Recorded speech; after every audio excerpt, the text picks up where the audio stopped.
الزميل هشام الخالسي في سادس حضور. القيمة في العبور، متفقين المجموعة صعيبة، ولكن اللي يحب يلعب كاس عالم يلزم يوريش عنده علاش ماشيين، على شنو ناويين. اكيد على الربح في كاس العالم، كان ما تامنش بحظوظك علاش ماشي. يلزم الخوف 11 ضد 11 الايام تجري والعمر رخصان. كرة من خطير إريكسون بالكرة الثالثة ترجع من دفاع. شوف تونس في كاس العالم من جيل 18 سنة مع المنتخب التونسي. سمح شوط الشوط الهدف الاول. يضيع في كرة تطير من دراجار. اي اي اي اي اي اي ايش قربك للواد يا الفايكنج.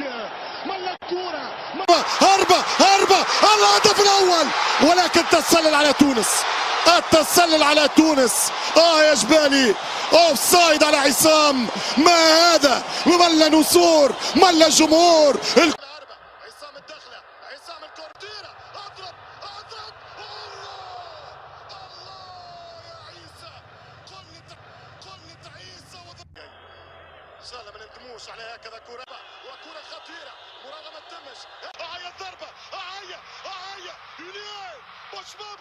مش ممكن يا ربي، مش ممكن يا علي، مش ممكن ضاع على الهدف الغالي. كاسبر شمايكل فسخ هدف على جبالي.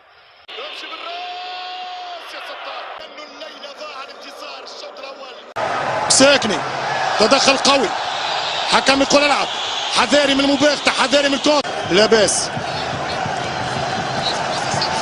هذه الكرة الأخيرة. يا ستار والهدف الاول، والحكم يلغيه اوفسايد. الحمد لله، عداله السماء. رد بالك يا التونسي.